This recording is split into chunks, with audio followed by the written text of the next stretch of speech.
Hello everybody, so today we're going to have another perfume video, and today is a niche fragrance lover's dream.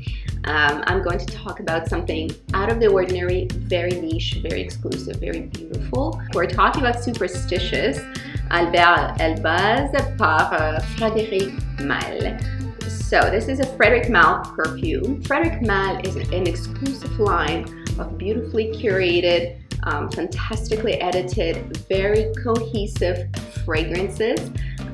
It's very niche, it's very expensive, it's very gorgeous, and it is difficult to fault Frédéric Malle. Unlike excursions of Tom Ford and Killian into mass market, Frédéric Malle hasn't gone that way, and honestly I don't know that they ever will. They have a very highbrow approach to perfumery. Some might hate it and think it's snobbish, and some might really appreciate the exclusivity and them maintaining their integrity as a fragrance house and producing perfumes that they believe in, not necessarily the blockbusters. Superstitious was released in 2016 and it's composed by the nose Dominique Ropillon. I don't always go into the background of the perfumer who created the fragrance, but when I feel like I have to, or that it should give you an idea of the portfolio that this perfumer knows has going on, I absolutely do, and today is one of those days that I absolutely will go through his portfolio, and you will definitely recognize numerous fragrances. He has been working since the 80s and really has been extremely successful, has had many blockbusters. This is not a wondrous thing. This man is talented, is exceptionally talented. I will mention the most well-known ones, and I'll mention some fragrance houses he's worked with. Frédéric Malle is the niche fragrance house that he's probably made the most fragrances for. He has a lot of releases in 2018, so he is really active this year. 2017 was a bit more quiet. So, Lab on Fire, one of the more selective perfume houses, he made quite a few fragrances for. He made My McQueen for Alexander McQueen, interestingly.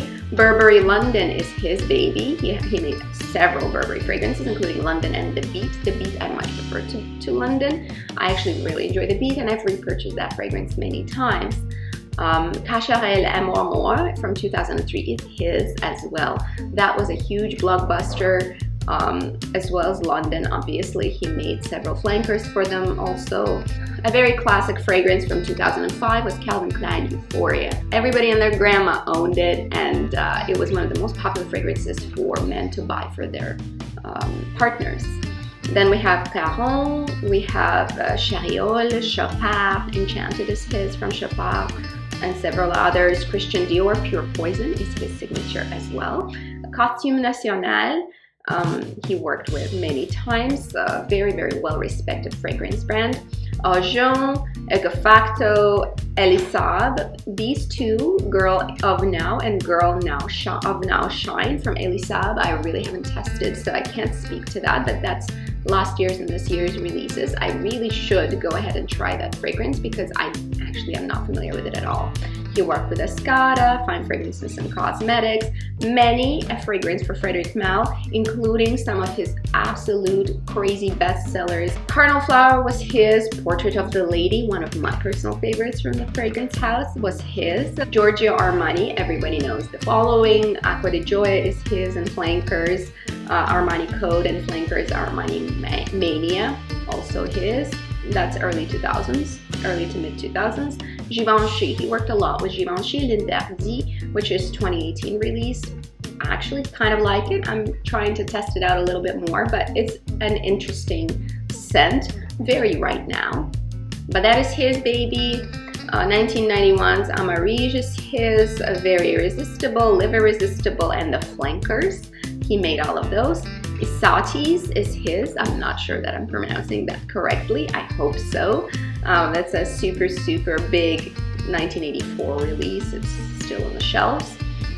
Gucci, Elena Ravenstein, Issey Miyake. He made Jennifer Lopez's Live. He really doesn't work with celebrities at all, but Jennifer Lopez's Live he made. Actually not my favorite fragrance, but it was a huge smash hit. Like, it was a really one of the best selling perfumes in 2000s. He made a couple of fragrances for the Kenzo Jungle line. L'Elephant and Le Tigre were his.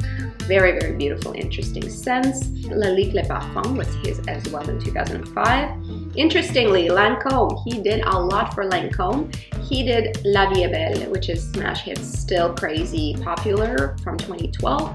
And a variety of flankers, several of them came out in 2018. Miracle Forever is his, Trésor in Love, some Trésor flankers. He did a lot with Lancôme, I'm sure. That's probably one of his most successful monetarily collaborations. Maison Marthe Margiela, he made Mutiny. I'm really interested in Mutiny. I can't get my hands on it quite yet, but when I do, that's this year's release. It's a unisex fragrance, 2018. When I do, I'm super interested in reviewing it. Mugler, everybody knows Alien from Mugler, and obviously that's his baby, and he did so many flankers for that as well. Very, very, very financially successful release, and I agree, one of the standouts of 2000s. The original was released in 2005, and he's still making flankers, so the fragrance is still ultra popular. O Boticario, Oman Luxury, Orloff Paris. These guys are, you know, really, really reputable perfume houses. Paco Rabanne, Lady Million. Everybody knows Lady Million. I'm not a fan. I don't like it. But it was ultra successful. 2010, yeah, I'm sure. Went well financially for Paco Rabanne as well as probably for the nose. Olympia is his. That's a 2015 release. Also quite a sweet scent. Not my favorite again. But Paco Rabanne scents generally are never my favorite anyway, but they've really done well. Then we have Paul Smith, Ralph Lauren, one of the few fragrances that I enjoy from Ralph Lauren. That fragrance house tends to be a little too simplistic for my taste. But he did Safari for them. Safari was one of the better scents for sure in their lineup. Sicily has a very beautiful fragrance line, very niche and complex. In 2006, he did Soir de Lune, still in their lineup. And in 2015, he did the Edition Limitée, very, very nice. Victor and Rolf, the Flower Bomb is his as well. Huge, huge hit, really financially successful. I don't like it. Some of his fragrances I just think are fantastic, and some of them, like the Sweetie Patchouli Bombs, he does patchouli nicely, including this patchouli over here. But Flower Bomb is really not my jam, but he did a ton of flankers for them. Very, very financially successful. As well, Vivienne Westwood Anglomania in 2005, which I really actually like, really nice scent. Worked with Yardley, worked with Yves Saint Laurent on their long line and on their exclusive line, many flankers. I actually have bought L'Homme for my husband. I think it's a wonderful line of fragrances. L'Homme from Yves Saint Laurent is really, really nice. He did some of the very, very nice Yves Saint Laurent exclusive line scents. Supreme Bouquet is his. And the recently released Y Eau de Parfum, or Y Eau de Parfum, I'm not sure. So as you can see, the perfumer is extremely fruitful and productive. Lots of huge hits in his career, absolutely. That cannot be luck, this is skill, obviously. He does veer on the more commercial side, like with something like La Vie est Belle or Paco Rabanne releases, and obviously does a lot of follow-up flankers. That's very lucrative. But he has long-standing partnerships with very serious niche brands as well. And Superstitious is really on that side of things. So if you're thinking, oh, Olympia or Lady Million or La Vie est Belle is my favorite, therefore I will like Superstitious, you won't. This is a very different type of fragrance. Superstitious is not going to be a popular fragrance. It is gorgeous. It is well composed. It tells a story. I'll tell you what I feel when I inhale it. But it's not going to be one of those that is an immediate likable confectionery delight. Not at all. So if you're expecting that, you would be sorely, sorely disappointed. I suggest that if that's the fragrance that you go for, you do not look at this, because you will be pissed off. It's extremely, extremely expensive. So you want to really really be sure about this kind of a purchase, definitely test it out.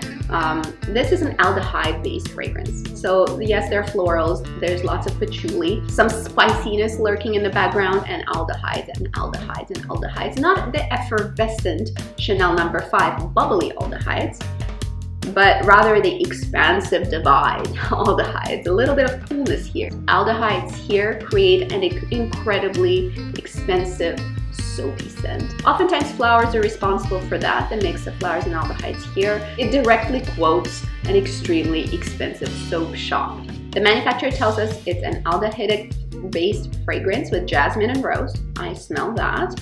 Incense, maybe. Vetiver, definitely. Peach, not at all. Patchouli, absolutely. And amber, not really. So for me, really what I smell here is some interesting iteration of patchouli that really reminds me less of patchouli but more of carnations.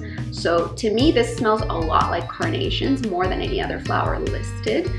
If you like this spicy, slightly tangy scent of carnations, then absolutely this has that. But my suspicion is that patchouli is misbehaving a little bit here. It doesn't come across as classic patchouli and really reminds you of carnations. That's what would be my guess.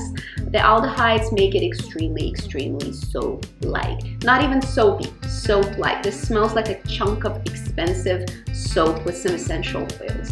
Very lathery. The flowers that are present are very apparent as well.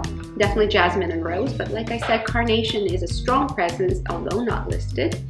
And there's some powderiness in there as well that is reminiscent of evaporated amber. That is exactly what is in there. So I think the spiciness really comes from that carnation / patchouli tang, together with the freshness of vetiver that is quite uplifting in the incense. I can smell a lot of different notes here. It is certainly complex. Quite honestly, this is very much a vintage inspired scent. So if you are a fan of sort of pin-up era scents, I would even go back further. This is 20s, 30s soap scent, when soaps were a luxury.